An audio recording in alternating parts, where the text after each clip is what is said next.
COPV testing confirmed at the rear of Massey's test facility. Ship QD assembly mounted onto the tower arm extension at Sanchez. Booster 19 sets a new record for booster stacking at the build site, and Pad 2 chopsticks receive actuator and steelwork upgrades. Hey everyone, and welcome to RGV Aerial Photography's Starbase Flyover update number 111. My name's Jeff A, and I'll be your guide today. This was the final flyover of 2025, and what a busy year it's been. The flight took place on December 19th, with a small amount of haze in the air. With the lower TFRs, the haze was not an issue, and the team were able to capture yet another set of clear and detailed images for us all to enjoy. Let's kick back and take in all the sights of Starbase, Texas. We'll start over at the Massey's test facility. Just before we get started on the most recent images, as a reminder to give you all some idea of the changes we have seen throughout the year, here's a look at one of our maps from back in January 2025. And here's the latest updated map. Proky, aka Boca Bingo, has once again excelled this year in creating these concise maps. Starting at the static fire trench area, the stand was moved away from the gantry. Its maintenance platform has arrived from Sanchez and is staged to one side waiting for installation. The new truss structure is taking shape. The LR11000 crane lifted one of the sides while the flyover was taking place. A second piece is staged behind the crane. On December 22nd, a second truss was lifted and moved into position by the LR11000 crane with a helper crane. Thanks to La Padre and Vix for this video clip. Work continues on the new bridge-like structure as old panels are being replaced with new grille panels. Gravel has been added to the fluids bunker, with rebar installed in readiness for concrete for further protection of this area. 4 new frames and plumbing were installed in the test area to the rear behind the HESCO barriers. If we take a quick look at the build site, COPVs can be seen in test cages that match the Massey's manifold, confirming COPV testing in that area. The vertical tank previously seen here last week is now sitting in the water deluge farm. Its function is yet to be determined. At the methane side of the tank farm, the blast wall is finished, as the last segment pour was completed and all formwork is now removed.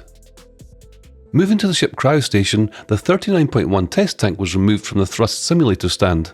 On December 20th, the thrust simulator stand was rolled back to Sanchez in preparation for S39's cryo campaign. Repairs continue at the booster cryo stand, where workers have removed Booster 18's aero covers and started replacing the control panels that were damaged from the Booster 18 anomaly. Modifications on the LOX farm continues with a new pump installed.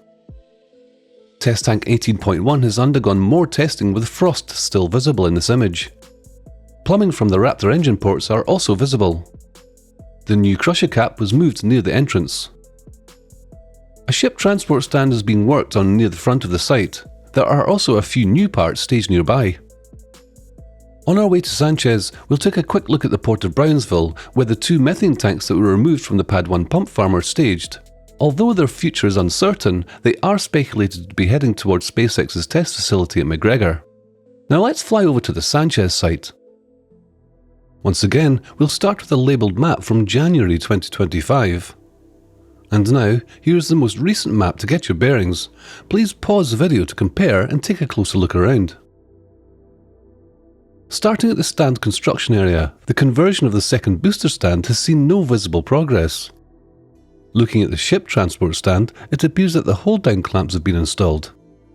On the second one, all sections of the main superstructure have been welded together. 4 sections for a third stand are staged. Needing lots of ship transport stands is a sign that vehicle production will increase very soon.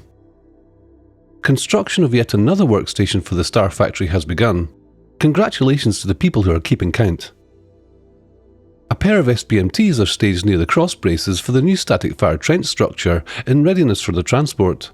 This rollout occurred on the 21st of December. Progress on the SQD arm extension with the SQD plate installed. This plate will supply propellant, power and communications for the ship. The wall panels that cover the openings for the old generator building have been installed, with one panel left open for a doorway. Moving near Remedios Avenue, some of the parts for the ship's static fire stand have been staged. After being rolled back from Massey's on December 20th, the ship cryo stand was parked here and has been undergoing modifications to allow S39 to perform cryo testing. Ship 33, which was a Block 1 payload bay, was moved to the scrapyard. The brackets just under the payload door makes it look like this section was used for Block 2 payload door testing. Before moving to the build site, we'd like to thank all of our YouTube and Patreon members that donated to our recent St. Jude fundraiser. The total was a record $10,260, and as promised, the new NASA Administrator Jared Isaacman has pledged to match our goal of $10,000. This will lift the grand total to just over $20,000. 100% of this money will go towards supporting the children in the St. Jude Cancer Centre and their families. So thanks again for that. Remember that all of the patrons get to participate in our show and tell sessions on the same day of each flight. Here you can join in the discussion and ask your own questions. YouTube members also get to watch and listen in with a live chat function. Starting at the Giga Bay, the entire second level of columns have been stood up. Towards the rear, the left-hand aisle has its doorway lintel added. It is quite apparent that neither completed ships or boosters will exit in this direction. The other aisle has plates for the same steelwork. Thanks to La Padre and Vix, we can see the process of raising the power cranes as the building increases in height. Moving to Mega Bay 1, and SpaceX has released a post on X of Booster 19 fully stacked. It is currently still on the turntable. Looking into Mega Bay 2, we can see Ship 39 on the centre stand, and the new test article on the turntable to the right.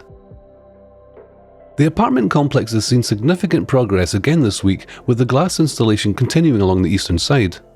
The frame for the large parapet wall now spanning across the triangle section, and along the factory side, the cladding work is advancing. Well, that's it for the build site. Let's fly on over to the launch site. We'll take one final look at a map from January. The launch site has also seen many changes this year.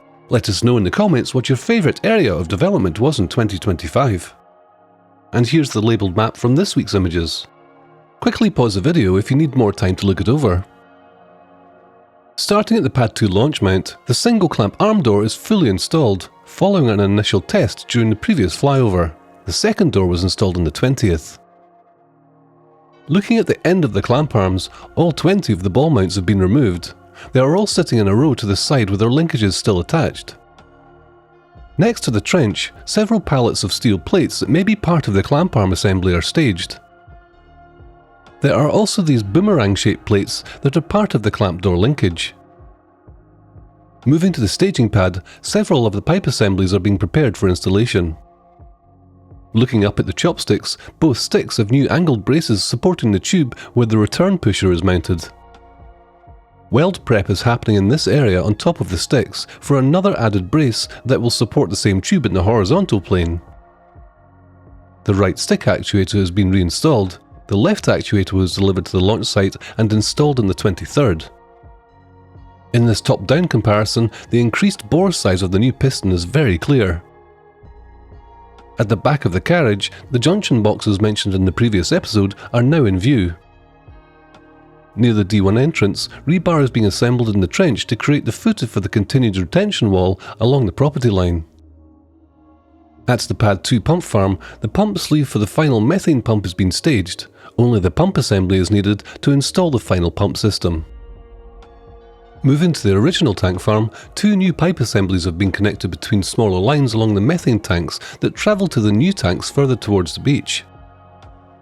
Next to those tanks, concrete has been removed where the 3 horizontal water tanks were located. The excavation appears to be in line with some of the older methane tank pedestals, leading some speculation toward additional tanks being installed here. To the other side of the methane tanks, the smaller tank is now installed on the pedestals seen in the previous flyover. Moving to Pad 1, the deluge plate is completely removed from the pad. Several chunks of the plate and a couple of segments of the inlet manifolds remain to the side, waiting to be transported away. We can see that the 2 main supply pipes have been partially uncovered and cut off closer to the vault that remains buried. Excavation has begun below grade. Next to the pipes, several of the smaller pipes are now visible. Turning to look from another perspective, the pile cap removal along the sheet pile wall is now 6 to 8 feet deep. To the top of the excavation, the buried box trench used for the OLM propellant lines is visible. Above, crews are on the chopsticks. The only noticeable change since the last flyover is the removal of the hydraulic lines that were attached to the top of the outer tubes. To the south of the tower, the soil from the tank farm berm that was relocated to the retention pond is being trucked away, now that the open path to the D4 gate is cleared for more traffic. The Pad 1 deluge farm has seen further dismantling. The 3 large water tanks have been removed and are currently staged near the ASU hardware at the Port Connector Road. The high-pressure nitrogen tanks are removed from the pedestals, with these 2 piles remaining to be transported away. The CO2 tank has also been removed from the site. Wrapping up this week at the ASU site, both compressor motors are installed on their mounts. Connections between the heat exchangers and the compressor pump have begun, with this flange cover removed waiting for the junction pipe. The pad for the liquefaction and purification hardware was approaching readiness for concrete. Circular embeds for the 2 larger vertical tanks have been placed, with numerous other plates for the other hardware. Several conduit runs have also been installed through the rebar cage. Concrete pumpers would arrive in the early hours of December 22nd in preparation for just over 200 truckloads of concrete to complete this pile cap. Once the concrete has had time to cure, the pre-assembled parts at the Port Connector Road should start arriving for installation. Well, that's it for episode 101 of Starbase Flyover Update. Thank you for choosing to fly with RGV aerial photography, and we hope you all enjoyed the flight. If you liked what you saw today, please subscribe for more episodes and content so you don't miss out on the new videos each week, and go ahead and leave a thumbs up. To receive the latest images and to join in the conversations on the day they are taken, please consider joining RGV's Patreon. I'm Jeff A, and we'll see you next week from 6,000 feet.